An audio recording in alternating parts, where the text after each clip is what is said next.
For insight on the plan and its potential impact, we're joined by Edward Cameron, Managing Director of BSR, Business for Social Responsibility. David, thanks for joining us. My pleasure.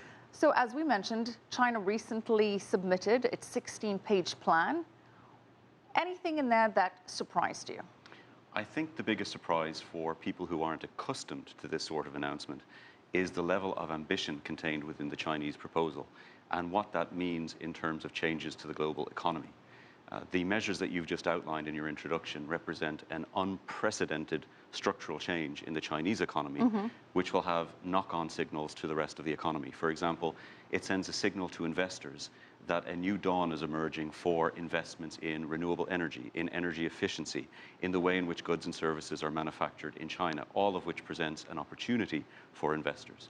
It sends signals to major corporations who have operations and supply chains in China that a new low greenhouse gas world is emerging within that country that they will need to respond to.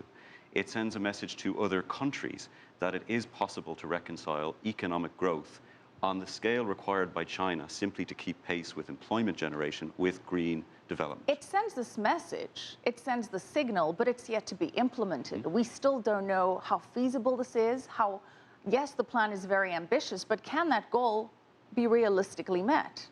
I believe it can be for two reasons. First of all, if you look at China's track record on these issues, they have a habit of being able to implement what they commit to, and they don't typically commit to things when they don't have full confidence that they can meet the target.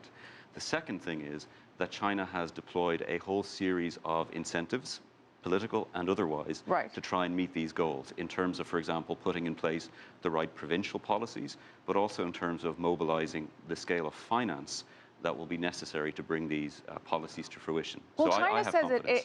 that it'll cost about $6.6 trillion. That's the price tag for this. How do we get there? I think we get there through a blend of public finance and through a blend of private finance. I think one of the things that the Chinese government will do well to follow is the need to engage in a partnership, a collaboration, if you will, with the private sector.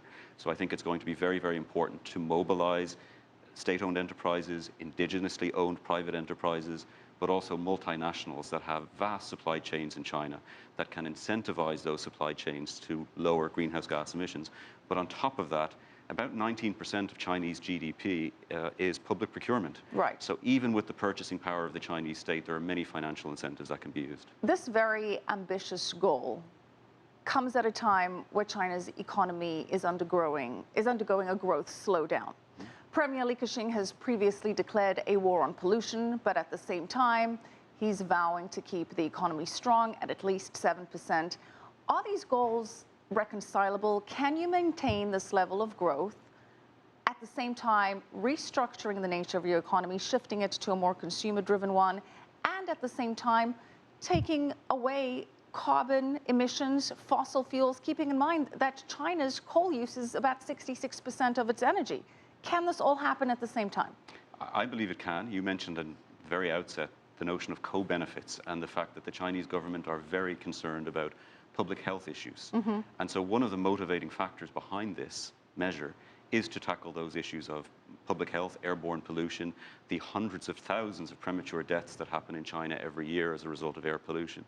On top of that, we have to consider the cost of climate impacts that are already having an effect in China and will over the longer term.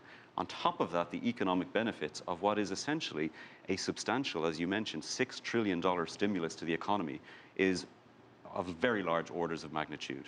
One of the things that I find interesting is the concept of developing a national cap and trade system.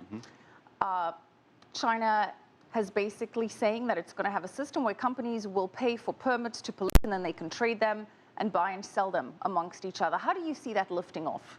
Well, it's already lifted off. There are 7 pilot projects in emissions trading systems at the provincial level in China already, which already constitutes the second largest emissions trading system in the world after the European Union.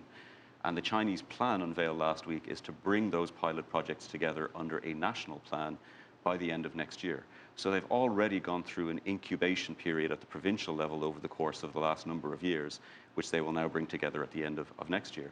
And that, again, will be another important signal to the market. The signal being that if you reduce your emissions and if you collect the surplus permits, you can trade them on an open market and bring investment back into your companies. Let's talk about some of the other investment opportunities that this decarbonization movement is bringing to China. Well, for example, I want to hone in again on this notion of $6 trillion. If you look at that in terms of order of magnitude, that is the equivalent of the Marshall Plan that was deployed in Europe after the Second World War to rebuild the European economy in the European continent. That buys you an awful lot of jobs that are highly skilled jobs and well-paying jobs. It also avoids the worst impacts of climate change if it's taken into consideration with broader international collective action. Those impacts alone would have devastating consequences for water, for food security, for public health within China as well. So the stimulus that will go into the Chinese economy, coupled with the avoided impacts of climate change, will have very, very substantial knock-on effects for the Chinese economy. All right. Thank you so much, Edward Cameron. We're going to have to leave it there. Edward Cameron, Managing Director of BSR.